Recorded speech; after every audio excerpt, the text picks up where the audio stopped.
So good morning to all. So again, exactly at 11 o'clock, the expert is waiting for all the students to come. I'm sure, like, still our students are students, Mr. Clement, and the problem is with the timings. I don't know. Even though we want to inculcate the timings, we were not able to get into it. So we are very sorry for it, but we'll start the session so that they will join with us soon. So Okay. next time onwards, this will not happen again.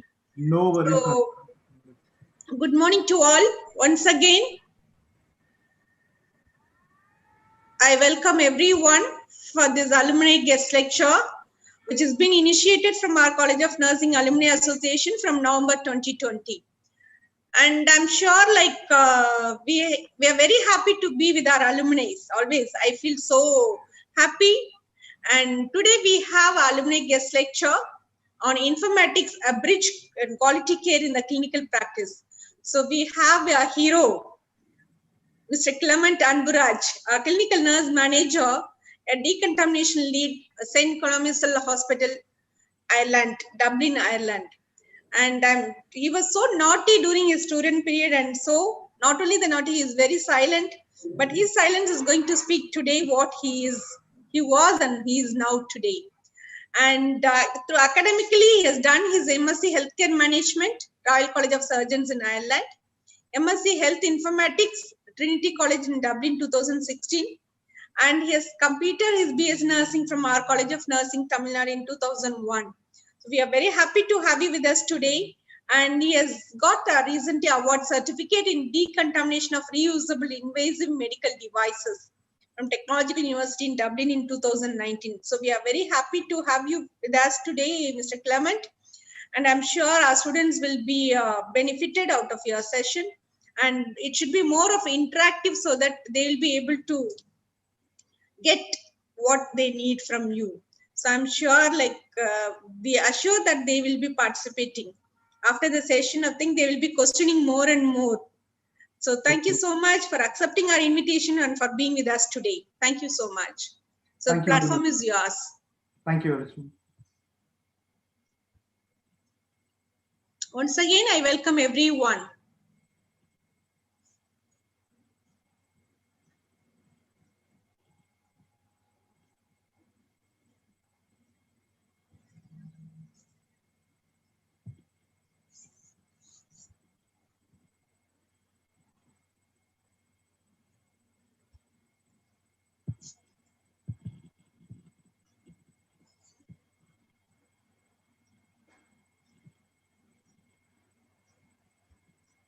So is my screen visible? Yes, Mr. Clement. Okay. So good morning, everyone. It should be a PowerPoint view, slide view can. Yeah.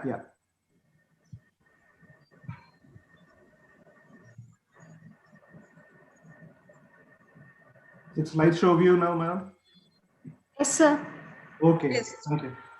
So good morning, everyone all, and it gives me great pleasure to join you all from Ireland. As you can see on this slide, there is a big distance between where we are meeting from. So you're all on the bottom of India there on the map there, and if you look at the map clearly, I'm at the very top, right beside us is United Kingdom, and Ireland is the green dot there that you're seeing on the screen now.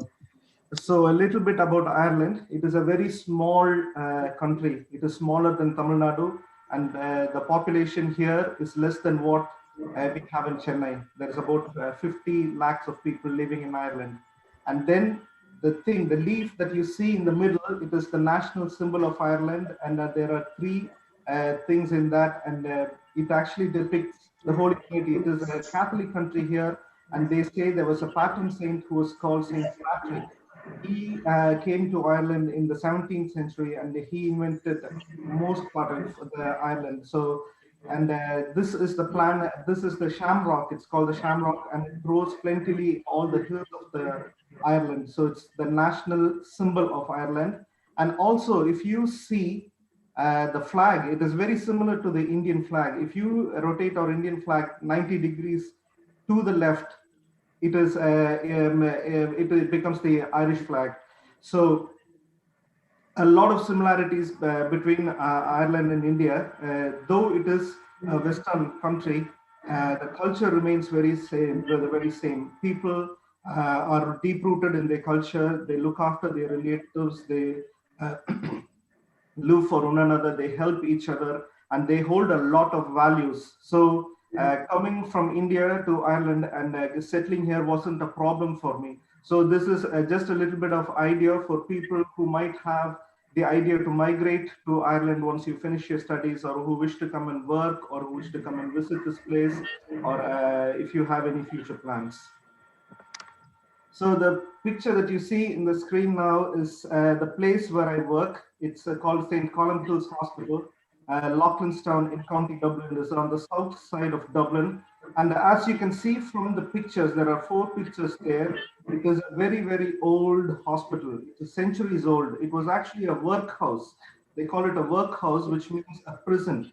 It is between an actual lockup prison and psychiatric hospital.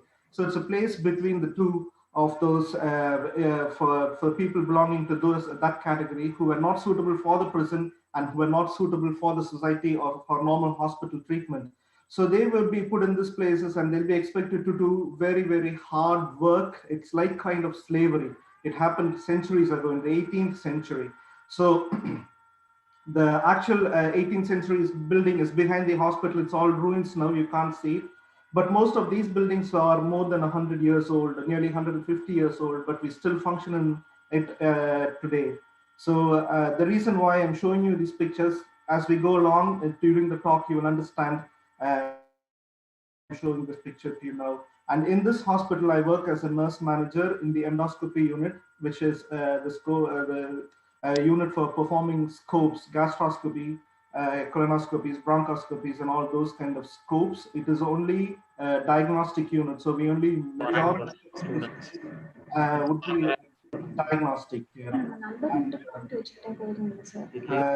therapeutic procedures we do it occasionally because we transfer therapeutic procedures to a different setup. And also, I'm a decontamination lead, which means basically it is a role which entitles overseeing the CS. In India, we call it the CSST, the Sterile Supplies Department of the hospital. So here there are a couple of sterile supplies departments within the hospital. So I oversee it at a governing level and a policy and decision-making level. So those are my 2 roles in this hospital. And what can I say about this place? So the picture here is my alma mater, which I am very, very, very proud of all the time. It is 20 years since I left the college, but I hold very pleasant memories about this place. So the picture on the left is the actual college building, and that the old building, which is called the old building now, that was the only building there. The medical college was in it, and the nursing college was also a part of it from 1994 until 1998. And the PSG hospitals, this is the old building which is not visible like this anymore. This was the hospital looked like it, and even until 2000, everything changed after that. If you see the, I want you to pay attention to the pictures here. All the slides are very busy. They're going to be busy slides. So there are many pictures in them. Watch every picture of it carefully so you'll understand better. The car park you see on the left-hand corner here, it used to be, this is where the new hospital is. And just beside it was a big sunflower field. It will be fully yellow. As soon as you enter the campus, all you see would be sunflower. It's such a beautiful campus. And on the other side, it was just this building, or the library building wasn't there, and the nursing college building wasn't there. So it was a huge field on that side as well. So it was a great place for us to roam around, play, and make very fond memories. So today's lecture, it is going to be a semi-formal one, and it is not entirely academic, and all the resources and references that I've used are all open access. So that means you don't have to, it's not all academically referenced. It is all available through open access. You can search it in any repository. Even on Google, you'll find most of the information that I'm going to share with you today. And as I said, it is semi-formal. You're all watching from the convenience of your homes or wherever. So sit back and relax. And again, I'm asking you to pay attention to every slide in detail, so you will have some value after today's lecture. So again, the etiquette for today, there are some do's and don'ts always when it comes to a lecture. I know it is not an easy thing to sit and listen to. And I've been the same, as Madam said at the start, as listening to lectures was not very easy for me. So there are still certain things I would expect from you today. If you have anything to ask or say, you can use the chat function for your queries and remarks. And please be polite with your remarks, so it is not harsh to me or to any of the other participants. And the most important thing is, I've said, do not paste links to the spam on the chat box, any spam content, because what happens in these online lectures is the people use the chat function for selling their saris and bangles to promote a business, or a link to some other YouTube video that their friends to watch and things like that. So I know you won't do that, but just a gentle reminder again about not to do that. Okay. So informatics, you would have seen the first word on today's title is the word called informatics. It is something very similar to computer science. It's just using a bit more of what we can do with the computers in our nursing field and in the medical field and in the health sector. So all of today's talk is going to be centered around informatics. We are going to bring nursing into it and see how informatics can help nursing. It is actually a very, very valuable part of science. The informatics science is a very valuable part of science. And they say it is it is upcoming only in the recent years. But the history says the term nursing informatics has been around since 1984, nearly about, it's going to be about 50 years since informatics came into nursing. So nurses have been working in the field of informatics for about 4 decades, and it has been considered a specialization in many of the countries, especially in the Western world. It is a specialization on its own, and it was since 1984. It is being taught in nursing curriculum as part of the subject. What can I say about this picture now? They say one picture, the picture speaks 1,000 words. So same here. You can see these were all the boys who studied with me in our when I was in PSG. There were 8 of us, and you can see Dr. Jayasudha there and Malavini Madam there. The two of them were our coordinators for the final year. I have to say something about Dr. Jayasudha here. I'm a manager here. I've been a manager for a couple of years. I want the reason I wanted to become a manager. I aspired to become a manager, admiring her, the way she used to run the college when she was there. She was the class coordinator for us in the 4th year. This picture was actually taken in the Department of Health in Chennai. She took us all for a big round in Chennai, and we talk about, as students, we all talk about faculty in the college. There's always this gossip. Oh, how is she? How is this sir? How is this madam? Will they be strict, or what will they do to us, and how do they teach? We want to know. There is always an aspiration to know about who is going to be our teacher. In the same way, when Dr. Jayasudha joined the college, there was always this talk. We used to go and ask our seniors, how is this madam? And they will say, oh God, she's very, very strict. You have to be careful with her. She is so strict. She'll extract so much work out of you. They gave us a fear factor about ma'am before we started in the final year. But actually, that year was the best year in our life. I never forget, as I said, I aspired to be a manager because of her, because she was not only strict, there was a meaningfulness in her strict. It was so meaningful. She never gave out to you. She never scolded you or expected anything out of the limits of you. All she wanted you to do was just do what is expected of you as a student, and all we did was only that, and we are here now. There are so many people. There were 50 of us in our batch. Everyone is very well settled, most of them holding very high positions and doing very well in life. So I'll be showing pictures like this as we go along the slides, just to take a break from the lecture. Okay, so a picture speaks 1,000 words. So for students who are here listening today, collect these photographs, keep them, and it will give you fond memories down the line, because this picture is 20 years old. Believe me, it was taken in the year 2000, around October, November. So today's topic, informatics, a bridge to quality care and clinical practice. So there are three words that I would like you to draw your attention to, okay? The first word is informatics, the second is quality care, and the third is clinical practice. So these are the three concepts that we're going to be focusing on: informatics, quality care, and clinical practice. There is a good link between all of those three areas. So informatics, the definition, the Health Informatics and Management Systems Society, it is called the HIMSS. It defines informatics as a specialty that integrates nursing science, computer science, information science to manage and communicate data and information and knowledge and wisdom in nursing practice. So it is a very strong definition. It inculcates so many different things. It says it integrates nursing science and computer science and information science. So these are three different sciences. So nursing science is what we are learning in the college now. Next is computer science, which most of us have a certain amount of literacy on. And the third is the information science. I'll explain that to you a little bit later. To manage and communicate data, information, knowledge, and wisdom in nursing practice. So it is going to give us the data, to communicate data to people. It gives us the information, and it gives the knowledge and wisdom to practice as very good nurses in the field of nursing. So that is what is the definition of nursing informatics. So the next thing is quality care. We all know very well what quality care is about. So it is a person's, the quality care has concentrates on four areas. So it is person-centered, which means it's respectful and responsive to a person's needs.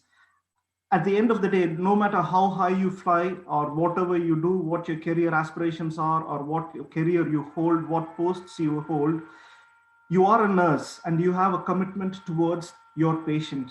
So a patient has the right to expect respectful and responsive treatment. So you treat them with respectfulness and you respond to every of their actions, okay?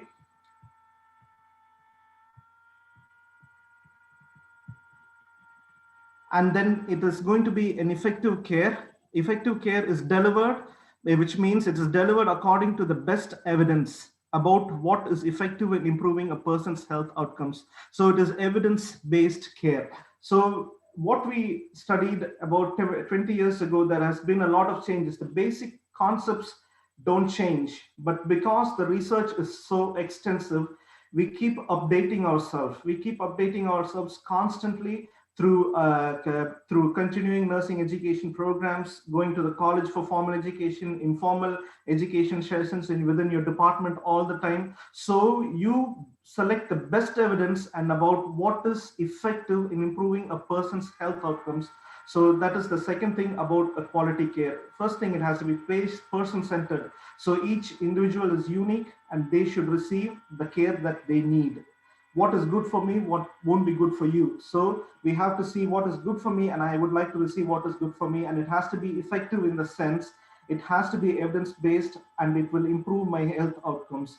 And it has to be safe also, which means it avoids and prevents and minimizes harm to people and learns from when things go wrong. This is very, very important because we're talking about informatics today, and informatics plays a very big part in delivering safe care to the people.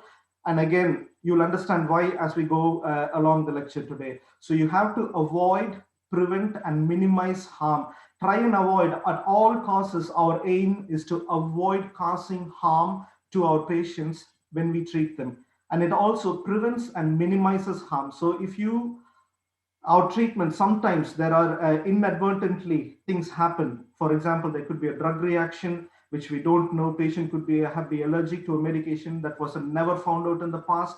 So we might administer drug and it could cause harm to the patient. So in those cases, how can we minimize the effects of those harm? So our care should be safe. And the last thing about quality care is it leads to better health and well-being.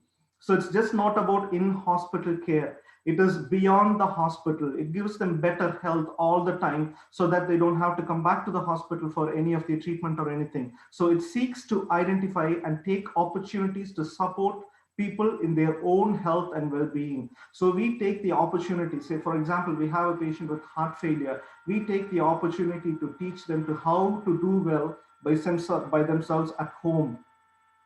Just come to the hospital whenever needed. But all we're like trying to do there is improve their quality of life, because they already have an ailment which needs a lot of treatment. But out of that, how can we look after them well? So it goes beyond the hospital. It's just not the care that they receive in the hospital. So this is the second concept. The first one was informatics. We've described what informatics is. The second thing is quality care. So it has four aspects. It is person-centered, it is effective, it is safe, and it leads to better health and well-being. And then the clinical practice, this is definition of our nursing practice, the scope of what you can do as a nurse. If you are employed as a nurse, you will be expected to do certain things. So you can't cross your limits. At the same time, you can't say, this is not my job, I'm not willing to do it. So let's see what the definition says. The scope of nursing practice is, this is according to the Irish Nursing Board. They've defined nursing as the range of roles, functions, responsibilities, and activities which a registered nurse is educated, competent, and has the authority to perform. So you are educated to do it.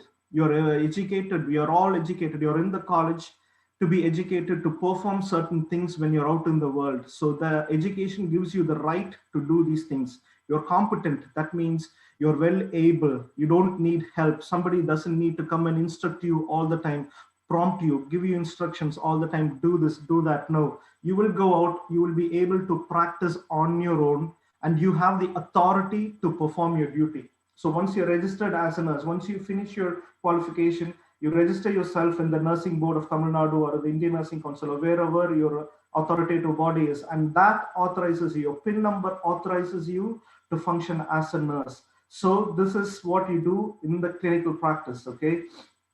So you're educated, you are competent, and you have the authority. So as I said, every word might make a difference to how this lecture impacts your life. So pay careful attention again. So those are the three concepts that we'll be focusing on today. That is informatics, clinical practice, and quality care. So a little break again.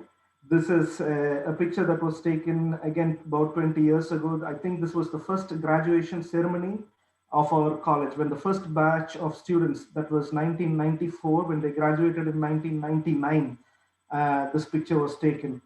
Just as he said, I'm going to be showing you snippets of how college life was for us. Again, the auditorium is completely changed now, but this is at the side of the auditorium. I'm showing you this picture because most people, you know, when there is a function in the college or anything, it happens during the weekend. And people who people who stay in the hostels, it is a long weekend for them because we get the Monday off as well. What they do is they will avoid these things and run away. They'll go home because they want to go home to see their parents or brothers or sisters or whoever. But I'll tell you one thing, staying in the college and experiencing these things, you will never get them back in your life. Because as I said, this picture is 20 years old. And my first graduation, when I graduated after my under UG, that was in 2001. And I haven't, the next graduation ceremony that I attended was in 2016. It was my own graduation again.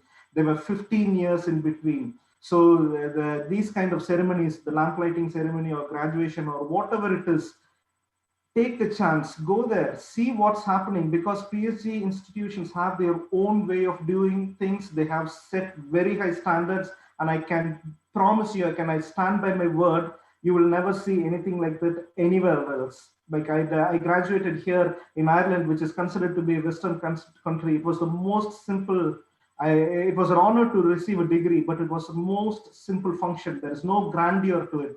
It wasn't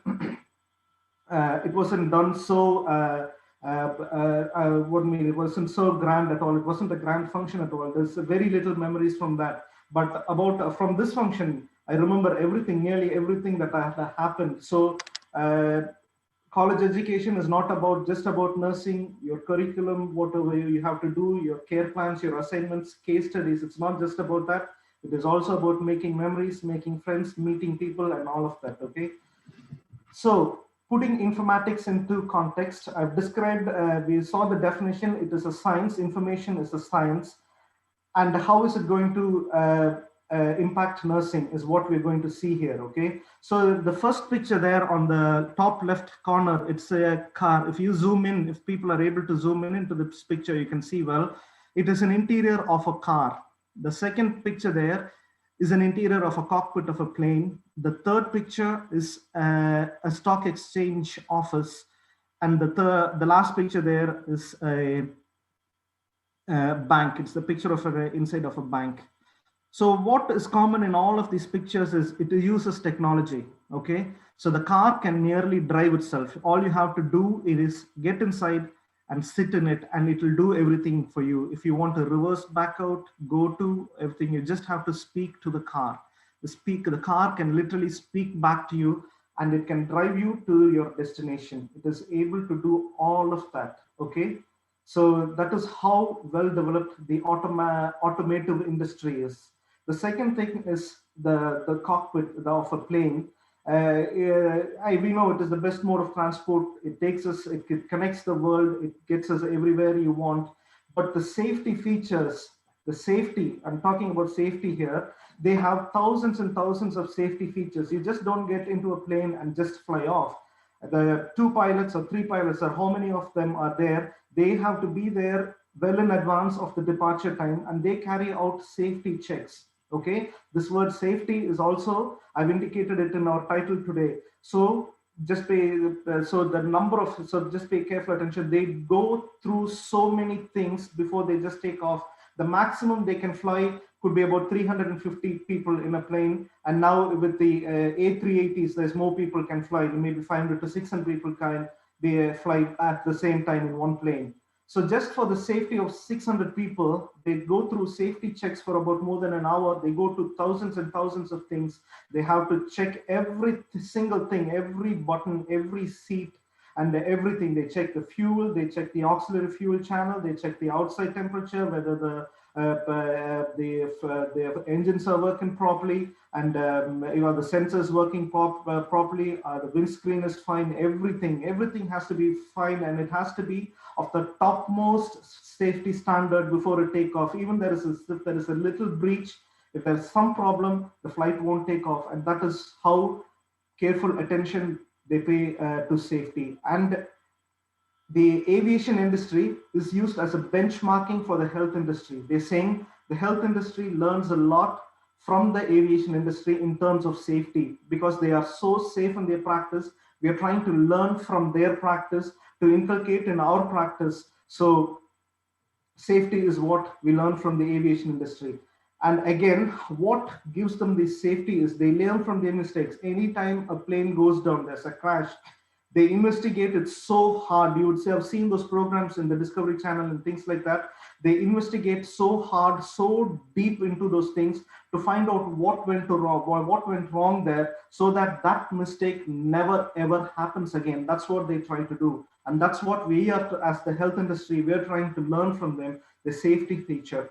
And then the stock exchange.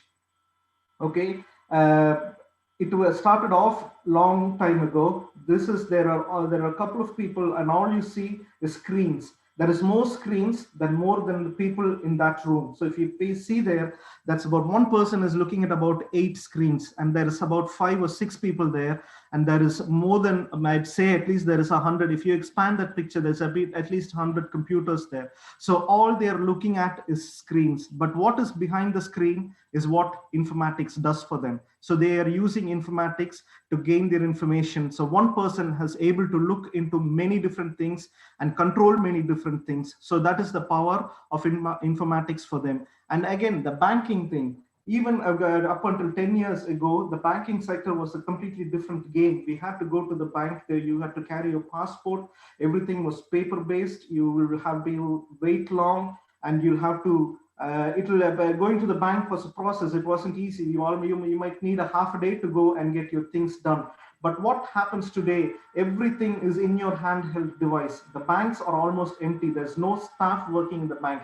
There could be hardly 1 or 2 people. Everything is automated. So what is behind those machines is helping them do that thing. So they are able to manage it so well with the use of informatics. So these are the industries that are using informatics to their maximum extent. And this is what we are trying to do in the health industry. And I said it is a concept which has been existing in nursing for the past more than 4 decades, but we are still not there where we want to get to. So this is about a little thing about the informatics to put you into context. Each industry uses in a day, the automotive industry, it is all about innovation. They want to introduce new things, explore, and go beyond. A car that can drive itself. That's how much they've used informatics for. Aviation for their safety, stock exchange for making money, the bank to look after their customers. So what are we going to do with informatics? So before we understand the importance, I want to talk about a little bit about the revenue. The pictures are the same that I showed you in the previous slide. The revenue, what money these people make by doing the business. Okay, so there's a lot of money involved in these things. I'm just going to show you what they make, the amount, the profit for each year. So this is the global, I'm showing you the global figures here. Okay, the automobile industry is worth about, the money they make is about 250 billion US dollars. That is a lot of money. Okay, 250 billion US dollars every year. The banking sector, they make 378.9 trillion. That was the figure in 2018. That was globally. There was the profit of the banking sector was 378 trillion, and that is a lot of money. That is enough to look after the world for a long time of for an extended period of time. It will nobody has to go to work. We can all sit at home, and the government can just keep feeding us and look after us for a couple of years with that money. And the stock exchange, the value of all these shares globally was 89.5 trillion. That was this year, in the year gone. 2020, they had a total profit of 89, which is nearly 90 trillion. And that again is a lot of money. Okay. So why I am telling you all of these, within the next 2 slides, you will understand why we need to know money, why we are talking about money here now. So the health care industry, this is Indian figures, and this is a very recent update from Statista. I used one of the Indian source to take this graph here. Okay, so this is just the healthcare. We saw about what are the stock exchanges make, the banks make, and all the automotive industry make. So the health is also an industry these days. Though we care for people, it is about dealing with lives of people. It is an industry, it's a global industry, and it keeps developing all the time. And that is why you see there are so many hospitals coming up. People know there is money in it, so they invest in it, and it is also because it is being revolutionized. The health sector is going through a revolution, and it is all about making money through the health. So if you see here, in 2008, the profit of the Indian health sector was in US dollars, 45 billion. In 2008, in the whole of India, the health sector made a profit of 45 billion. And just in about 10 years, it grew in 2008 or in 2017. It grew four times. It was 160 billion, and the projected for 2022, in just 2 years from last year, it is almost going to be more than double of what it made last year. So that is how fast the health industry is growing. The profit is there all the time. It is 372 billion. It just India alone is a lot of money. You wouldn't think that they are making so much money, because we say to ourselves, oh, I'm just a nurse, I'm just going to be employed in a hospital as a nurse, or I'm going to work in a college, I'll just get paid. It's all about we just limit ourselves. We don't empower ourselves to go beyond and explore. So today's, hopefully at the end of today's lecture, you might think of how you want to empower yourselves and go further in nursing. So just to put informatics into context, every other industry uses the informatics to make money. Here, the health industry is making money. It's going to be almost double from just in 2 years' time from what it is now. And we'll see. Oh, there's a time for a break. I'm talking too much. I'm just going to take a sip of water there. This is another picture. This was taken probably in the year 1998, I think. It was taken in Nimhans, Bangalore. You can see our teacher. She's right in the middle. She's Miss Lomi Daniel. You would have heard to her lecture about 2 months ago. She spoke to in an international webinar. She was a psychiatric tutor, and again, as a PhD, they give you very good memories, very good memories. So make use of all of it. This is for our psychiatric placement. Many other colleges don't have the privilege to go to the best institute in India. So they took us there, and we had great time. We learned a lot to see how a psychiatric hospital works. And also, as you can see, we are just enjoying, this is just outside the hospital on a normal day after our postings. So about 2 of us from this picture are here with me in Ireland, and the rest of are all scattered around the world. Okay, that was the end of the break. So I'm sure there are 2 pictures on the screen here. On the left-hand side, it is the cockpit of an aeroplane, and the other side is an intensive care unit. If you see the picture closely, there is a child on the bed there, and the mother's arm, you can see there's a little arm with a blue sleeve. That's the mother's arm, and there's a name band on her, and there's a red band around her arm, and she's looking at a child who's very sick. We can say that the child is very sick in hospital. If you just see the infusion pumps there, that is 4 on right hand side, and there's 5 on the left hand side, and the monitor, the monitor that you see that on the pendant there. And if you look at it, there is about 7 or 8 variables, nearly 8 variables being monitored on that screen there. So all these things are being monitored, okay, on the screen. Where on the other side, it is a cockpit. And also see the difference. This picture, the hospital picture seems to be a bit chaotic, okay? There are so many wires hanging out, all of those things. The child is very sick. The mom is waiting there to see what is going to happen to a child and everything. And yet on the other side, the airplane, they are so relaxed there. I think they're flying in the sky. It looks like they're flying in the sky, and it is not chaotic at all. They're flying at a height of about 38,000 feet all the time, but there is no chaos. The 2 pilots are so relaxed. It looks like they're having a nice time there. So the difference is what is making the difference is, just want you to get you all thinking, what is making the difference? The chaos in this picture and the relaxedness in the other picture. So what is the difference? Why is the hospital sector always chaotic? And yet the other areas, like the pictures we saw about the bank, the picture we saw about the car or the stock exchange office, they all seem a bit organized, and we seem to be a bit disorganized. What is causing this disorganization? Why is there this discrimination, or why is there this fine divide between these 2 pictures there? So in actual fact, we are more complex, like than the aeroplane or every other industry, because we are dealing with life.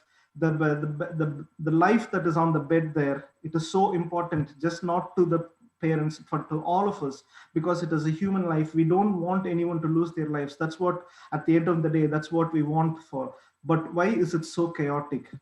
Okay, so the reason is this, okay? Every other industry except our industry is fully automated. I'm not claiming that the health sector is not automated. There is a certain amount of automation, but we are not fully automated. That's what I want to tell you here, okay? So we are not fully automated. We are partially automated. So again, I'm showing you the pictures here.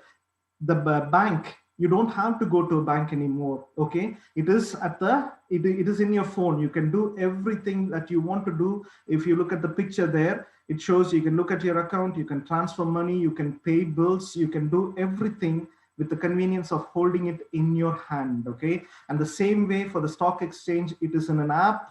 Take up your phone, you can rotate millions of money within seconds. All you have to do is have a connection to a proper internet, and you'll be able to do it. And again, the car, you get in and just sit in it, and it's going to drive you to where you want to get to. Every other industry, and yet if you go back to the previous picture, if you just go back to the previous picture here, to the previous slide, I mean, there is so many things and it still looks chaotic. I'll tell you why. Okay, we are just not there yet. I'm just saying, I'm not claiming we are not automated and we are not fully automated. Every other industry, just think critically now. Why is this happening in the health industry? Okay, this could be the reason why. So I've shown you a couple of pictures here. On the top right, this picture here, it is an extract from an actual medical note of a patient. Okay, I took this picture from a medical note of a patient, and if you zoom in and see, you're not able to read one word what is written in there. Okay, not even one word. And this is from a medical notes of a critically ill patient who needs treatment.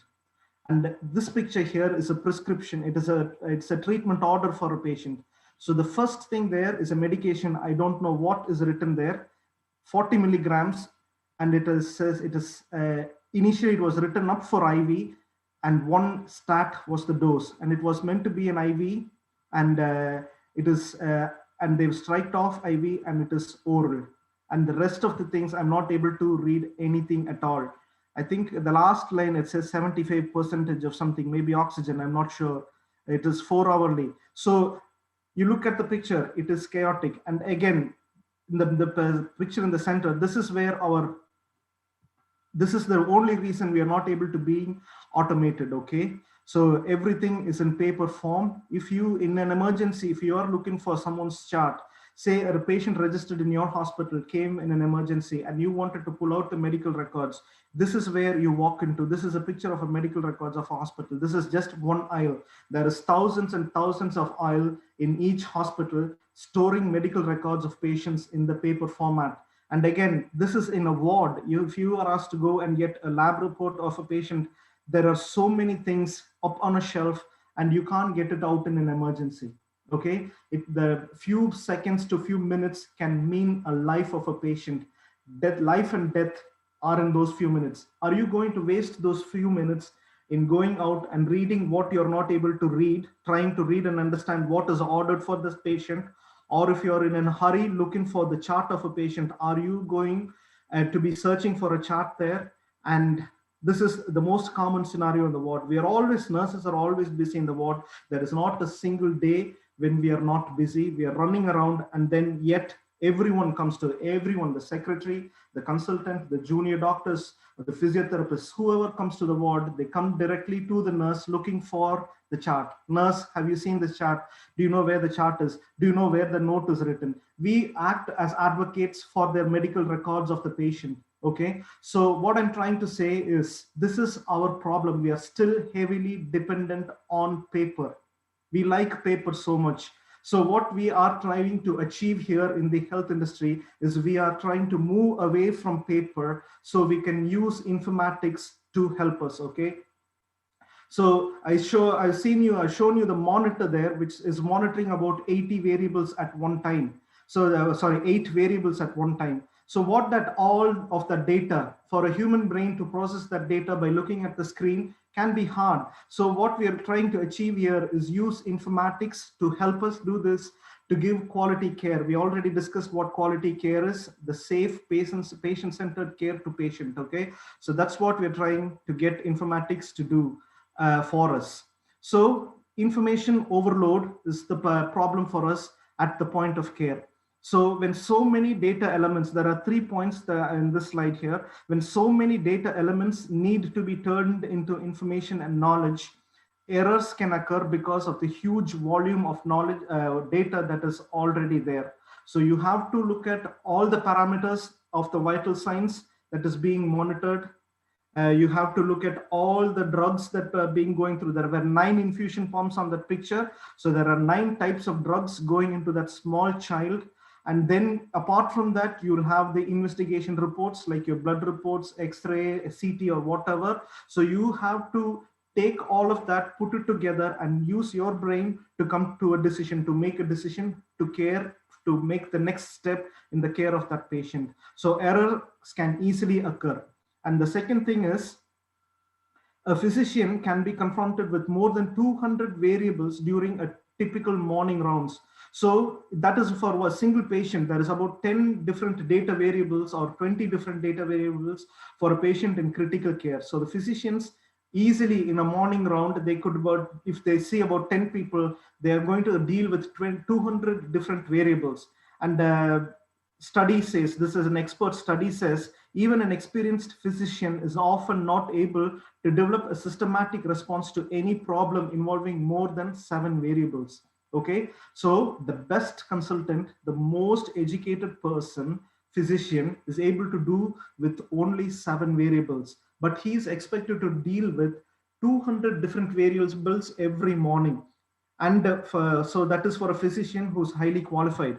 And if for a normal person, they said you can only relate between 2 variables. You can only deal with 2 types of data at the same time. For example, you can deal with a set of vital signs, that's your blood pressure, your temperature, and your pulse rate. And also maybe the list of drugs. The patient could be on 5 drugs. You can take these 2 and you can handle them carefully. But beyond that, you're going to struggle. This is not my statement. I have actually referenced this statement. I'll show you the reference at the end. If this a study has found these things, and these are the things that causes error. Okay, so we are really going into informatics now. Before we go into informatics, there is another picture. I used to work in PSG hospital as well. This is a picture taken in the year 2001 when I was working in the theater. Again, that was the green scrubs you used to wear. These are all the theater staff. These are all the attendants who worked with me, and 2 of my classmates are there as well. It was in the old building. Again, fond memories. There were only 6 theaters at that time. But even then, the hospital used to be so busy. It was running 24 hours a day, and we did everything. Actually, I am a theater nurse. Before I went into endoscopy, I was a theater nurse for 15 years. Again, it was a very nice place to work to. I studied in PSG and also decided to work in PSG. So I worked there in the theater department for 4 years. That's a nice picture as well. So going back into informatics. So the main talk about informatics started with this statement: to err is human. So there were numerous errors in the medical field happening. Okay, so the Institute of Medicine, they are a medicine institute based in America. They work for the federal government. It is a government institute. The Institute of Medicine, IOM. It is an advisor to the scientific and technological matters to the US government. In June 1998, the quality of healthcare in America committee, they formulated a report, and in their report they said to err is human. That is the statement that forms the bottom line, the foundation for informatics, that as many as 98,000 Americans died. This was in the year 1998. Okay, 98,000 Americans die each year from preventable medical mistakes they experience during hospitalizations. And this report goes on to say that there are more deaths in the hospital each year from preventable medical errors than the deaths that happen due to motor accidents, breast cancer, or AIDS. Okay, 98,000 deaths in one single year because of medical errors. So that is what I told you about variables, how many different data variables that our brain, that a normal human brain can handle. These mistakes, these medical mistakes, 98,000 mistakes has cost that there are 98,000 lives. 98,000 lives means 98,000 families. The number of families that are affected by the deaths of those people, the father, the parents losing their child losing their parent, and so many brothers, sisters being lost in the family. The main breadwinner of the family dies because of a preventable medical mistake. This should never happen in our nursing field. That is what we are progressing towards. No more mistakes, no more errors from our part should kill a patient in future. Okay, so that is what the report found, and that formed the ground for informatics in the medical industry. So 98,000 deaths just because of preventable medical errors. So if they had been careful, preventable means it could have been prevented. If they had been cancelled, if they had been more clear in what they were looking at, if they had been looked up clearly they wouldn't have had, the mistakes wouldn't have happened, and these number of patients wouldn't have died. So that was the report from the IOM in the year 2000. So this is all because we are not automated and we are still heavily dependent on paper records. Okay, so I'm just going to quickly run through. I know we have taken a lot of time so far. Quickly run through the disadvantages of having a paper record. I've already shown you a few pictures. The writing is not clearly legible. What even the person who wrote it will not be able to read it after a few years. Maybe he or she will be able to read it now immediately when they write it. But when there is a medical legal case, and if you want to go back to the notes 10 years back, even the person who wrote it, this is actually all found out in the study. The patient who actually, the person, the doctor who writes the notes, or the nurse who writes the notes, is not able to read what they wrote 10 years ago. So that's how difficult it is. So that's all the disadvantages of paper records. Okay, so storage is the main problem. Hospitals have to spend a lot of money in storage. They have to store it on site, and after a few years they move to a remote location. And if that patient comes into hospital on an emergency basis, even before the chart comes to the hospital, the patient dies. So storage is a problem. There is a lack of backup and limited security.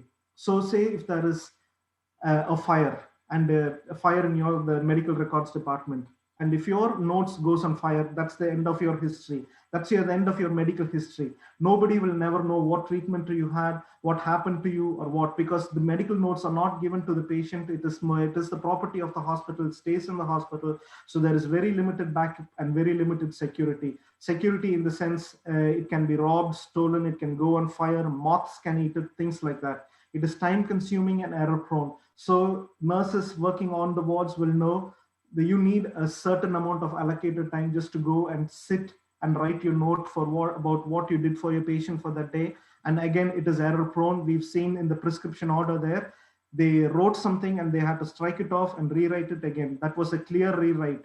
But there are other instances where they just scribble off, they wouldn't admit their mistake and things like that. And it has an inconsistent layout. The layout of the document, I would like to write my note in a different way, and you would like to do it in a different way, and the others would like to do it in a different way. So there is inconsistent layout. What you try to intend to mean might not mean the same thing to the person reading it. So the inconsistent layouts, and there is no clear audit trails. It is very hard to audit paper versions. And also the version history. That means each time there is an edit, so I come and alter the document. There is no clear record of when it was altered, who altered the document, why it was altered. But at the same time, if you use a software, we know the version of the software, who created the software, when it was when it was sent out for use, and who uploaded it, who authorized the software. There is the version history is clear, and the paper-based chart can be used only by one person at one time. Not many people can use the chart at different times. Okay, so that is one important thing. If the consultant is in the outpatient's clinic looking at patients, your patient is waiting on the ward to be discharged and go home, they will come and pressurize you. When can I go home? When will the doctor come? But the doctor won't come until he's finished in the clinic. So at least if he had the access to the chart, he can say, okay, everything is fine.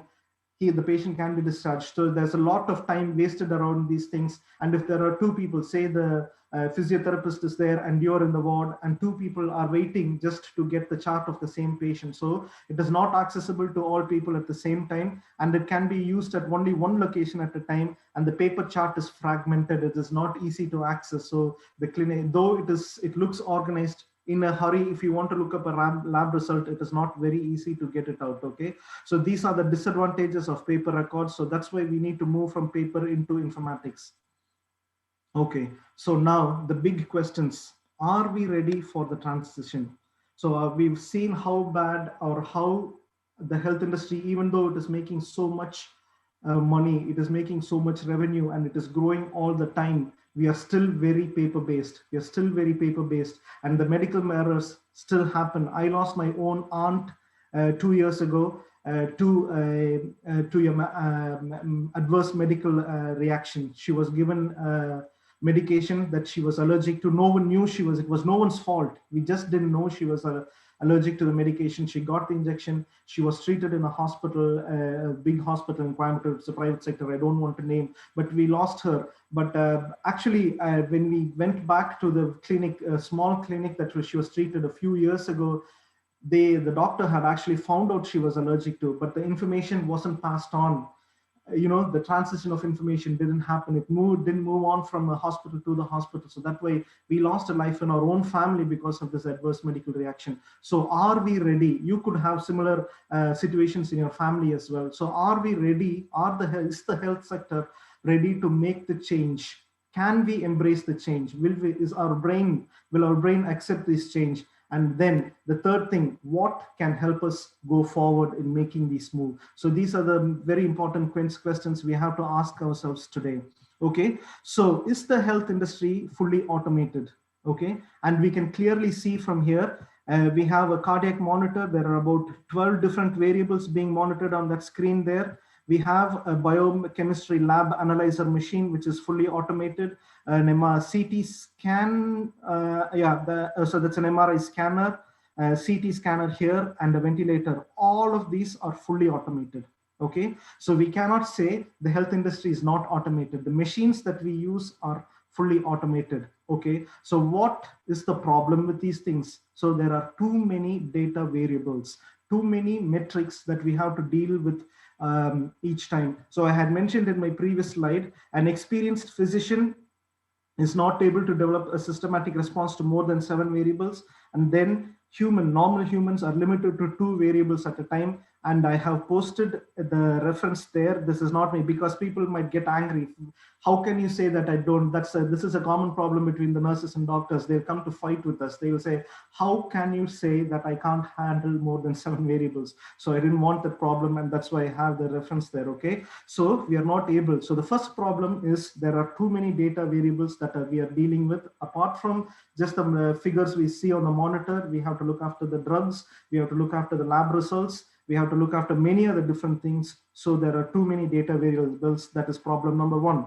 And the second problem is, even though we have all these automated systems, the monitors, the ventilators, the CT scanners are all fully automated, they don't talk to each other.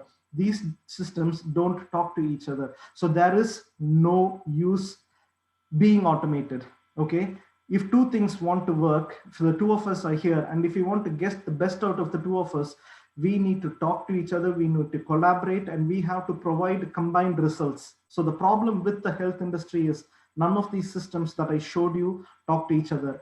Ideally, these systems should be able to talk to each other.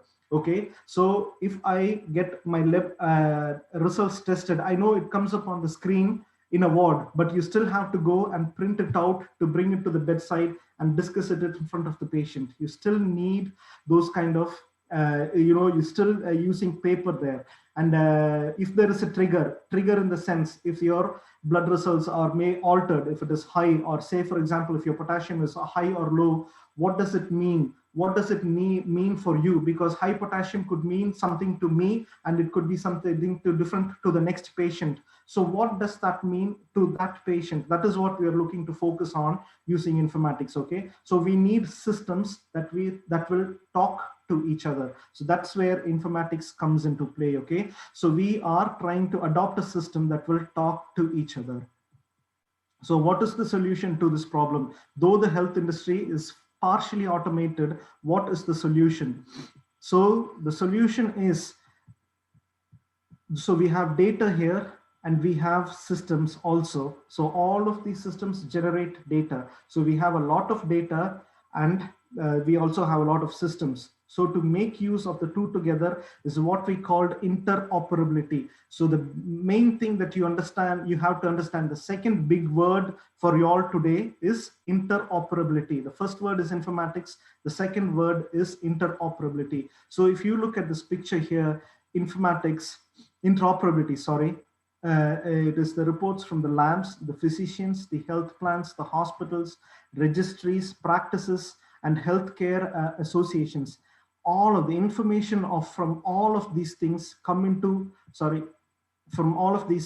one come into one place and work together for the best of our patients. So interoperability, what does it mean? It means the ability of the health information systems to work together within and across organizational boundaries in order to advance the effective delivery of healthcare for individuals and communities. So our patient is not a patient only when he's in the hospital. They're also they'll also be part of us even when they leave, because they need rehabilitation at home to come back to normal. We also look after their well-being when they go home. So these systems work together within the hospital. So these systems work together within the hospital and across the organizational boundaries. So two hospitals should be able to share the information of a patient. So if I come to, say, for example, hospital A today, and I go to hospital B next week for the same thing, your health record should be able to be transferred between the two hospitals. That's what interoperability means. So if you, that's why I'm talking about stock exchange, going to the bank, your data is exchanged carefully. You don't have to go to the, you hold an account with, say, you hold an account with the bank in a PSG, Pilamedu branch. But you don't have to go to the same branch for all your transactions. You can go to any bank. They will hold your details there.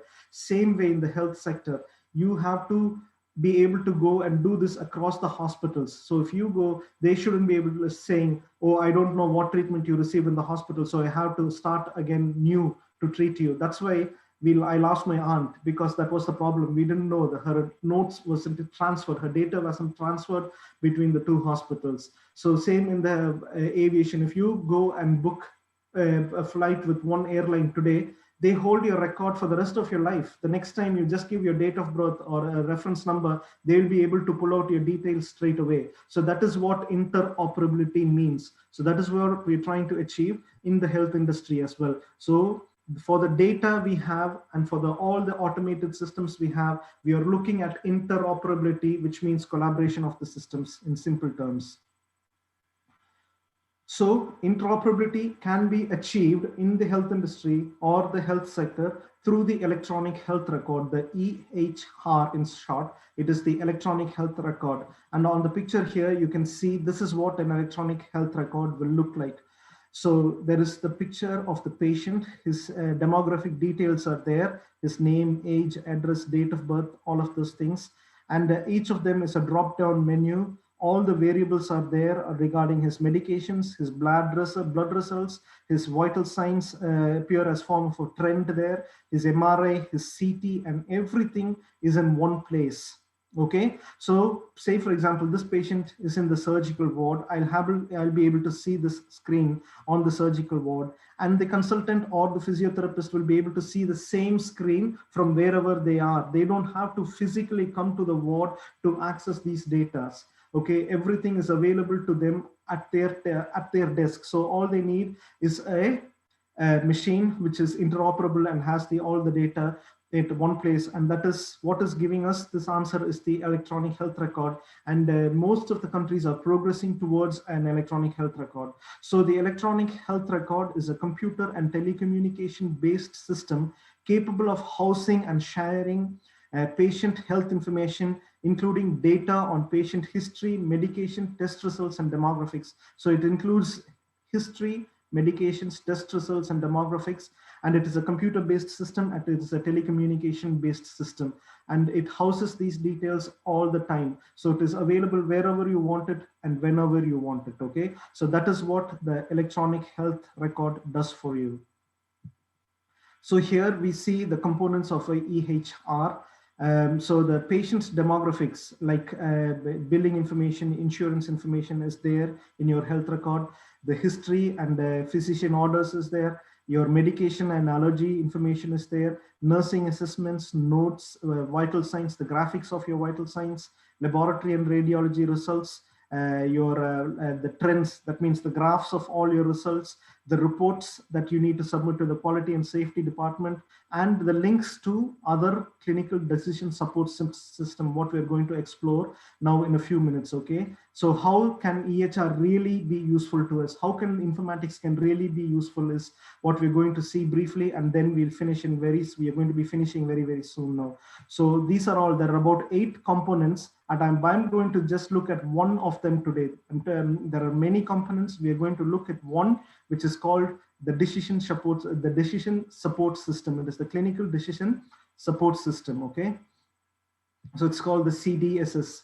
It is called the CDSS. A clinical decision support system is an application. It is like an app on your phone that analyzes data. It analyzes data and helps the healthcare provider to make clinical decision. Okay, this is the very simple definition of the CDSS. So it is a rule-based system. So we have heard our friends and many people saying, I work in the IT industry, I'm a software engineer. All they're doing is writing programs. So they program a certain thing to work in a certain way for you. So the same way it is here, a rule-based system.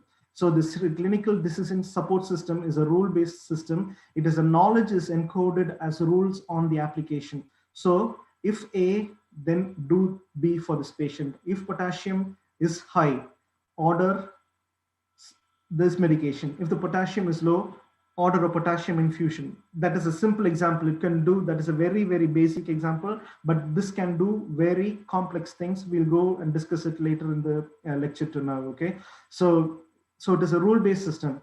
And if it says if B and C don't work, then use D for the patient. These are the simple algorithms that the CDSS has, but it can address complex issues of the patient. So this is just one component. We are not going to go into other components of the electronic health record.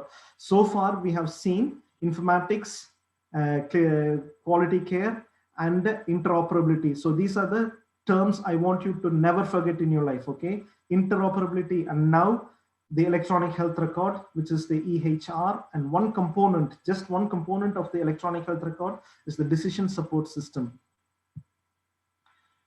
So what happens here is this is the middle thing, the blue. The blue is the clinical decision support application. That is what it is.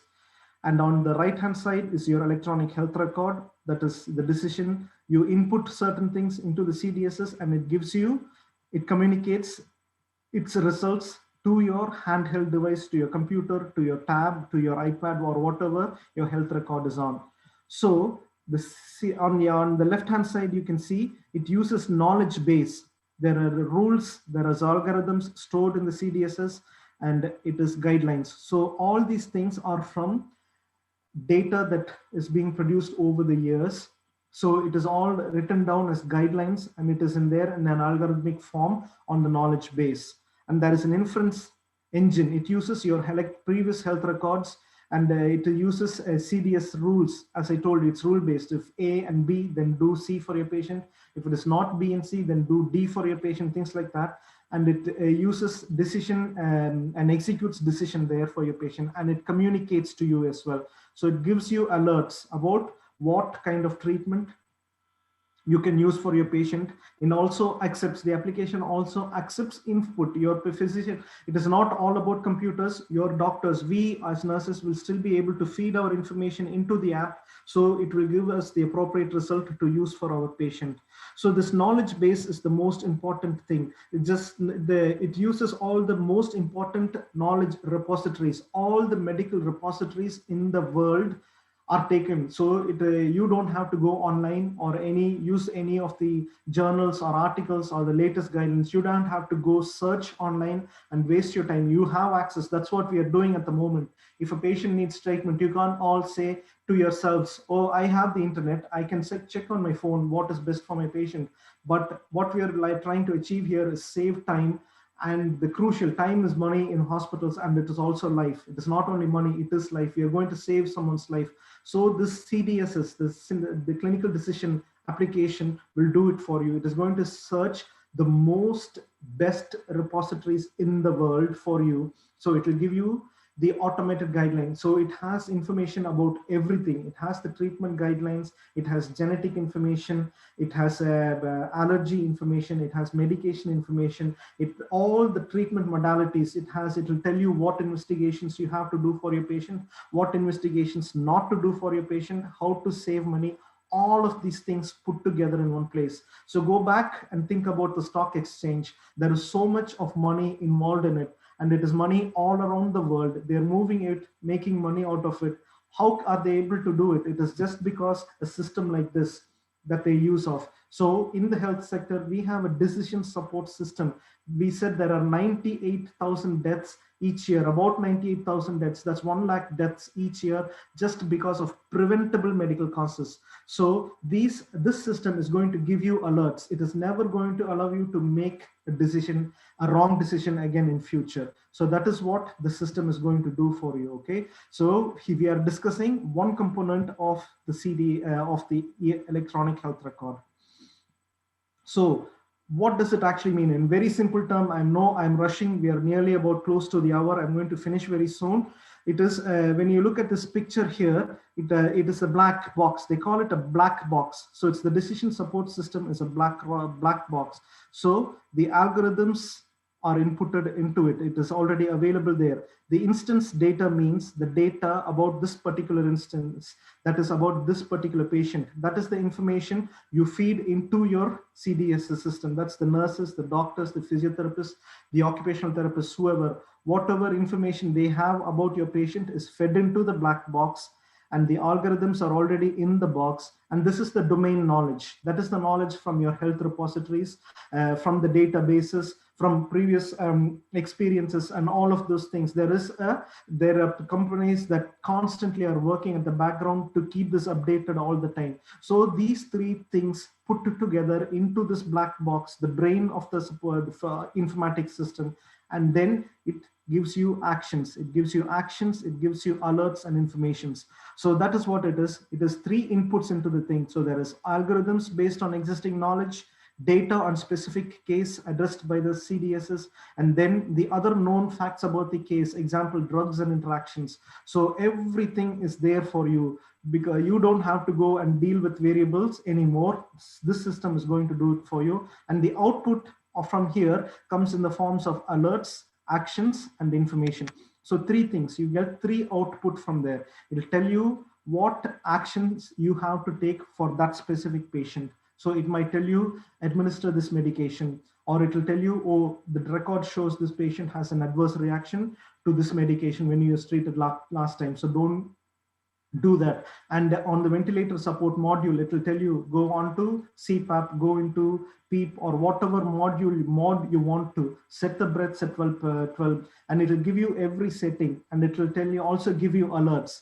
If anything is going to go wrong for this patient, it will alert you. It will not only give you the actions to be performed, if at any time these actions go wrong, or if it crosses the border of your patient condition deteriorates. Say you're setting up a patient on a ventilator, and if your patient's condition deteriorates, they're not breathing as much as they want to do, then the system will alert you. It's just not the ventilator beeping at the side of the bed. It will alert the physician in his office through his iPad. The nurse in the nurse's station who's monitoring or doing other things will get an alert in their own device. So you don't have to be restricted to that patient at one time and doing everything for that patient there. You can freely move around and do your own things, because you can trust the alerts, and the systems now mostly don't fail unless there's a major glitch. So the alerts are being generated for you all the time. It could be a caution alert, it could be a false alarm. So it can be a false alarm sometimes, and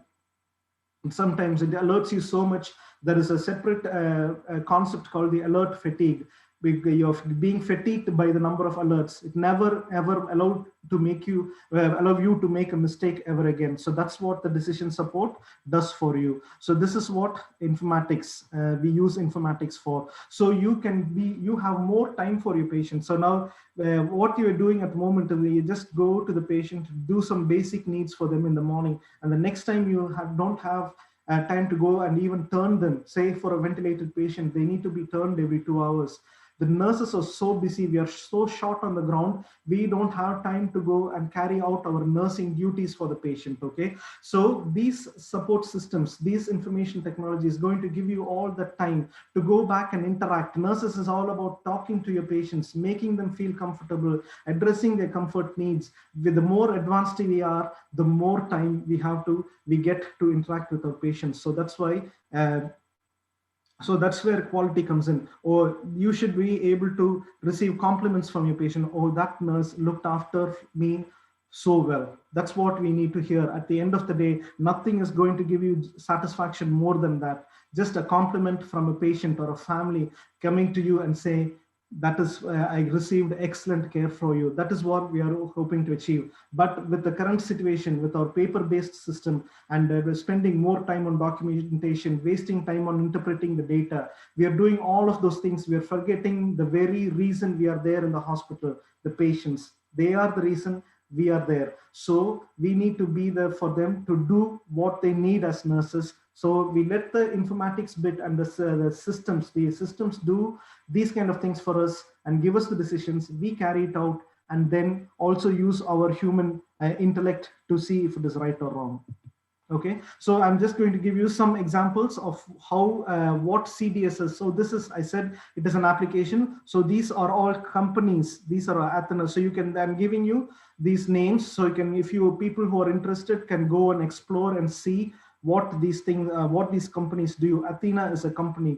So it primarily deals with hypertension. Okay, and the thing comes out, your output is through the electronic health record, the input is through the electronic health record, and the output, it gives you drug substitutions, additional doses, dose increases, and things like that. These are very basic examples. You're all undergraduate students, all you need to know is simple things like this. So there are very complex decision support systems. This is just basics. This just deals with primary care hypertension. And then D-Explain is another thing. It is a general medicine support system. This is for all the general physicians, and it will give a list of all possible diagnoses. So you go to your family doctor, he's not a specialized in any area. So you give him your general signs and symptoms. He feeds it into the computer or his device, and this system will give you a list of possible diagnoses, and then he uses his intellect and decides what could possibly be the diagnosis for you on that day. And then Isabel is a bit more complex. It includes all major specialties. The input is your clinical findings, like the lab data, your own notes, and your in the form of text, and then reports from the radiology systems and things like that, and lists. And what it does for you, the output is about 15 different differential diagnoses. And Gideon is the next one. It is exclusively for infectious diseases. You put in the clinical findings and it will give you the risk of possible infectious diseases. So one tool, or how this thing, the app is not a small app, it is huge. It is stored in a server. So a hospital, say for example, like the PSG hospital, they would have one big server and they will have access to all of these things. So it is not just one system they have access to. They have all of these CDSS black boxes in their server. So they're able to retrieve treatment. So these are just examples, okay? And the next is the most important thing, the transformation of knowledge. I used this model here. It is it's similar to the Maslow's model, which we have to learn in the foundations of nursing.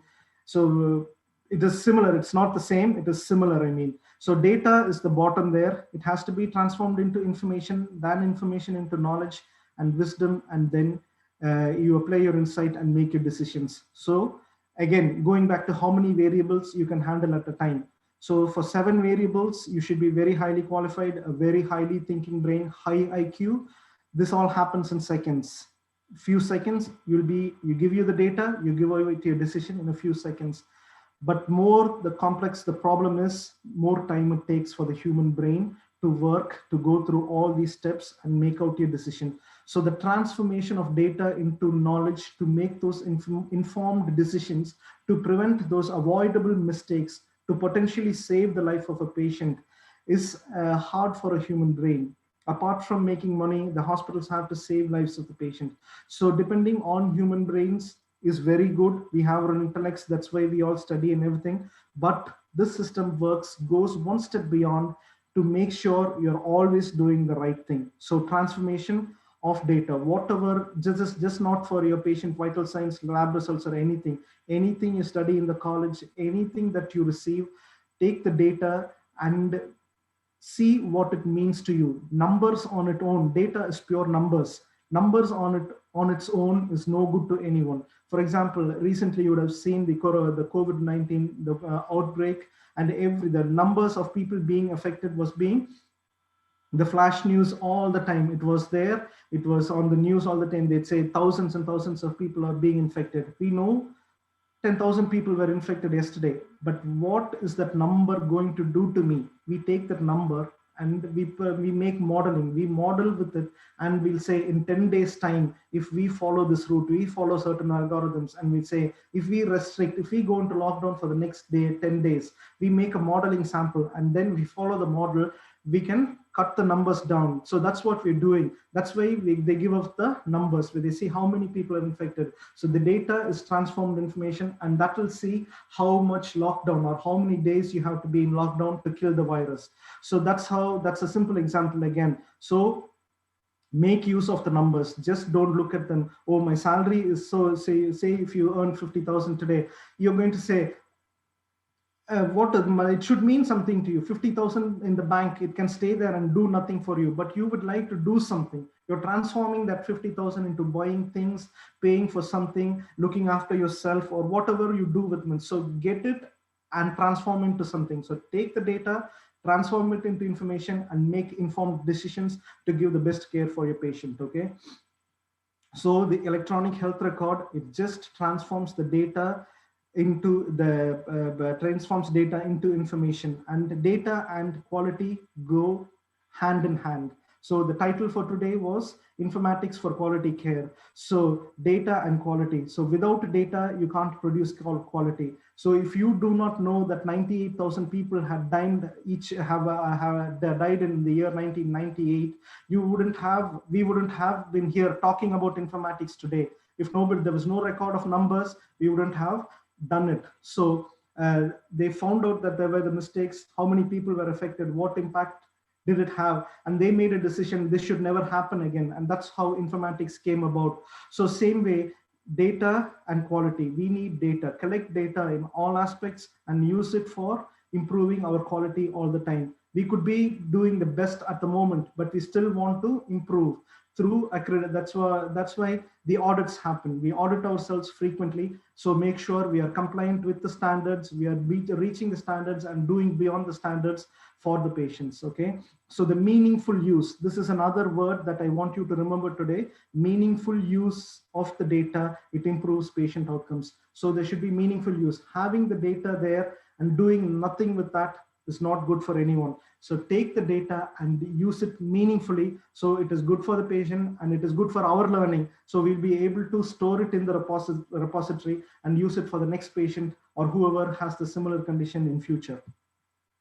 So informatics promotes meaningful use of data. Okay, these are some of the uses of informatics. I have listed them here. I'm conscious of the time. I'm going to finish very soon. Informatics can help prevent harmful treatment and prescription errors. It improves patient care record retrieval. So you don't have to run into the medical records, search those aisles, bring the patient record out. It might, even the best working medical record paper-based system might take 5 minutes. 5 minutes could mean someone's saving life. So record retrieval, all you have is the click of a button and it is available there for you. Okay. So patient information is safer and it is stored using information technology. It is end-to-end treatment and continuity of care. As I said, it can be accessed through different hospitals. You can have access through it across organizations, not specific to one organization. You can share knowledge through the repository, through the CDSs I told you, and patient is able to participate as well. They have a format in which the patient can save their own data, so they keep track of their own records and their own health condition. I'm not saying this is not available. There are apps which do this, but they are not talking to each other. That is the problem today. It is the interoperability that is not available to us. And that is the major reason that we are lacking behind, and we are using the aviation industry to benchmark. It actually should be, again, the other way. It should be the opposite way. The aviation industry should be looking at us at the health industry and say, oh, look at how safe they are. They should be looking at us, see how well they look after their patients. That's how the transformation should happen. But unfortunately, we're doing it the other way. But never mind, we'll get there very soon. Okay, so these are all the use of informatics. Now, so there is always challenges with implementation of these things. Okay, there are I have addressed the slide by using the domains: the knowledge domain, the attitude domain, and the behavior domain. Okay, so the sources of behavior, your knowledge, your attitude, and behavior, each individual should change to accept, because this is a big change. If I came into there tomorrow to PSG hospital and told one of the doctors there, you can't use your clinical judgment from today, you have to rely upon this system to make your decision, I will be kicked out straight away. Nobody is going to listen to me. So let's see what the barriers are. Okay, the first is the knowledge domain. There is lack of familiarity. So they are not the barriers to innovation. Are there is time and investment. It takes a lot of money to invest the money to do these things, and it also takes a lot of time to put into place. And there is inadequate infrastructure. We have space for medical records, but we don't have space on servers. We need huge servers, we need cloud and all those things. So there is inadequate storage. That is one of the things. And the attitude, there is lack of agreement. As I told you now, there is lack of agreement. If I come in tomorrow and tell you to make a change, how you make your decisions, you're not going to do it straight away. There is uncertainty about the application. Will this work for me? And it is unclear. The people are not unclear, they're uncertain of how, because there is always resistance to change. If anything new is introduced, the readiness is always lacking. So that is so you have to change your attitude. So the lack of agreement can be changed only when you change your attitude. And the behavior, you have to change your behavior. So if something new comes in, you have to spend your time. There is lack of time. So you have to spend your time to know what it is, how it will work for you. There is lack of resources. There are too many companies supplying it, and there is poor integration. As I said, the interoperability, it doesn't work well. I could have developed a system, you would have a different system. So the two systems do two different things, but our two systems should be interoperable to work well for the patient. So I'm talking about the companies here. That's the competition there. So these are all the challenges that they have in the CDS, in implementing informatics into healthcare. So basically, that's what it is. Okay. So we are nearly there. Okay, we are nearly finished. This is the place where I work. Okay, the endoscopy unit. This is the unit I manage and run. There are some pictures here I want to show you. The reception desk, if you look at there's a table and chair, and there is not even a computer there. If you see, there is not even a computer. There is a water fountain and a few chairs for the people to come and sit on. The next is the recovery area. There are 3 trolleys. There are a couple of monitors on the wall, and there is a black computer on the wall. So as I said earlier, pay careful attention to all of these pictures. And this is our decontamination room, our scope storage room, and our procedure room. What I'm trying to show you here is there is no paper anywhere. When the patients come in, we just bring out an iPad to the reception desk and we use it there. This is just, even the hospital doesn't have a computerized based system, but my department, I wanted to be innovative.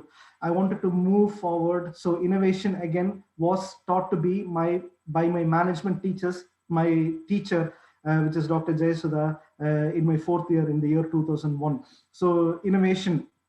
So it starts with us. You can't wait for someone else to come and make the move for you. A journey towards a paper-free environment. That is what I have started. So any of these areas, there is still paper. I will say there is no paper completely, no papers completely. There are papers. We give handouts to the patient, information leaflets when they go home after the procedure, but everything else is in the form of a computer-based record in our department. So that's what I'm trying to show you. So you don't have to wait for someone to come and make the move. Be brave and make the move for yourself, okay? And this is my team, lovely team. This is only some of the people. The ladies in the maroon here are nurses. The other 2 in the gray suit, they are technicians. And the lady beside me, she's a consultant. So why I am showing you this picture can speak a lot for people listening to this thing. I am basically a nurse, okay? I am basically a nurse, but I manage the unit. I look after every area. The consultant, we all work well together as a team. And the consultant, she's a doctor. She's super qualified than me, but I manage her. Her time is managed by me. That's what I'm trying to say. A nurse, you just don't think you are just a nurse. This is what I want everyone to take home today. You're just not a nurse. Don't ever say, oh, now a nurse, now a nurse. We have that inferiority complex inbuilt within us that should move. You can do wonders. Okay, so you have to work well as a team also. Just because you have the powers, you don't go and misuse it. Use the powers in an informative and a useful way. So you can achieve what you want. So people who are thinking to yourself, why did I take nursing? Will this be a good course for me? What am I going to do next? Don't worry, the future is ahead of you and you will do well. Okay, don't be afraid of what nursing holds for you. Nursing will always give you the best for you, and it will take you to high places. So in summary, we have seen the history of informatics, the three concepts: informatics, quality care, and clinical practice. And we put informatics into context by comparing with other industries, what money they make. And then the main thing for the evolution of informatics, the to err is human, the report that came out in the year 2000, and the disadvantages of paper-based medical records. The problem that we have with computerization in the health industry, they don't talk to each other, and it is because there is no interoperability. So we see there was no interoperability. I see there is a typo there. It is actually EHR. So we saw about the electronic health record. We saw about one component of the electronic health record, which is the clinical decision support system. And then we also saw about the meaningful use of data, how data should be used meaningfully. Okay. So this is a book that was written by Dr. Tiffany Kelly. If you have time, or if you are able to access, I think it is available through open source. It is Electronic Health Records for Quality Nursing Care and Healthcare. So it gives you the original 8 components of the electronic health record, and it talks a lot about of what nurses can do through informatics and for informatics. As I said, it is an evolving specialty. So for people who are looking at making informatics as your future career, this book will be very, very useful. So informatics is just not about what we saw electronic health record. There are other areas of informatics which takes a lot of time to talk through. It is about data recovery, ethics, human-computer interaction, information systems, imaging informatics, computer science, information science, security, telenursing, e-learning, and intelligent systems. So these are all the other areas of health informatics you can get into. You just don't have to go into nursing informatics. If you want to put nursing aside and go into something different, you have the option to do that as well. And so these are the other areas of informatics. So in Tamil, there is a proverb. They say, "Ure kuttaila urna matte." That's what we are all. We swim in the same pond. Okay, we are not brave to make the move. There'll be one fish there. We go and join, and then suddenly there'll be about 10 people doing the same thing because we think it is the right thing. So we are, as nurses, I still think we are swimming in the same pond. We should just extend our boundary. We should just extend our boundary and move forward. Okay, so just be brave to make that move. As I said, I showed myself as an example here. The rest of the hospital is not fully computerized. They do still use paper-based records. But I said to myself, I went and spoke to the management. I want to try. Let's see how this works. And I got the support. And because of the role I am in, and I owe that to PSG, because my managerial skills I learned in PSG. I learned a lot as a student. A lot of my learning happened when I was in 4 years in college. So be that one brave person who's able to make the move. And for anyone listening today, thinking about the future, I want to again quote myself as an example. I finished my BSc nursing in the year 2001, and I didn't go back to study till 2015. 2014. I only did my master's 14 years later. Okay, so the change can happen at any time. It is never too late. But in the 15 years, in my 14 years working as a nurse, when I left college or when I was in college, I had this thing in my mind. I said, I will never work as a bedside clinical nurse. I wanted to go into teaching. I want to do my MSc. immediately after college and I want to go and work in a college, I will never do nursing because I thought to myself, bedside nursing is not for me. 21 years later, I'm still a bedside nurse, and I'm able to say that proudly, because we do not know what the future holds for you. And again, don't be very quick to make your decisions. Take your time and think. 14 years later, I went and decided I should go and do informatics. In the 14 years, I worked as a nurse. There were hard times, but I learned a lot. My 4 years in PSG hospitals as a theater nurse laid the foundation. So I was the picture that I showed you in the theater. One thing I will never forget about that theater is I was part of the first renal transplant team ever in PSG hospital. That was the first transplant, and I worked in the theater. I was a theater nurse. I worked in I was the scrub nurse there for the donor side, and I also went, after taking out the kidney, after the closure here, I also went into the other theater, the next theater, for the recipient side also. It was such a high achievement for the hospital and for every one of us. I felt so empowered that day because the nephrology consultant, Dr. Chelian, I don't know if he's still there, he was so empowering. It didn't make a difference whether you were a nurse, whether you were a tender, whether you were a cleaner or porter or whatever you are. Take pride in what you do. The future is definitely your way. Okay, so 14 years later, I went to study, and then I got 3 or 4 promotions very quickly. I'm at a very I'm not boasting about myself, but I'm in a high position now, thankfully, by God's grace, and I'm in a high position. So don't ever think this is not for me, I want to quit, or whatever happens. So the change can happen at any time. You just have to wait. Okay, and then the future is not some place we are going to go to, but it is the one we are creating. So you create your future. It is all in your own hands. Don't wait on someone else to come and create a future for you. So it is in your hands. It is not there made for you. It is what you're making, and you will get into that place. So don't quit, don't change your mind, stand firm, work hard. Okay, and the last picture, this is was taken in PSG auditorium 4 years ago in the year 2016. And again, our madam is there with us. This was an international seminar. I spoke in that seminar about informatics in critical care. That was specific to critical care. And thank you again to the alumni for giving me that opportunity to do that. And again, today, I thank you all so much for giving me this wonderful opportunity to come and meet you all through this, even though we live so many 12,000 miles away, different time. It is still dark here, and it is only, what time is it? It is 7 o'clock in the morning. I started this lecture at 5:30 a.m. It is raining heavily. It is -4 degrees. I don't know what the temperature it is there in back home in India. I'd like to come and see you all, but thank to this technology. So this is again informatics. Zoom is using so many things to bring us all close together. So think forward, use informatics as a specialty if you're interested in. And for anyone who has questions about informatics or anything that you wish to discuss or wish to ask, I'm happy to answer your questions. Okay.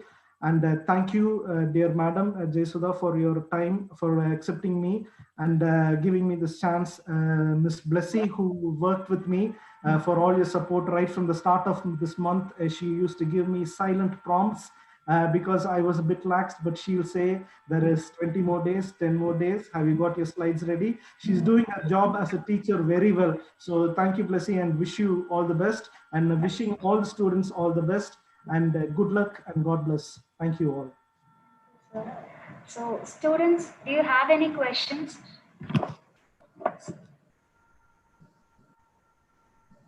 You can type them into the comment section.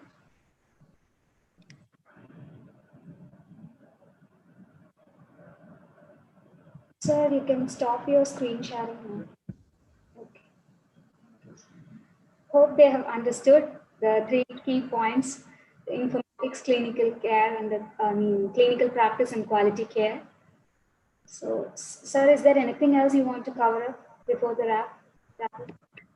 So if anyone wants any kind of help or anyone wants to ask something at any time, I'm happy to help. Okay, I will give you my email. You can pass it on to them. They can contact me directly. I'm happy to do that for them.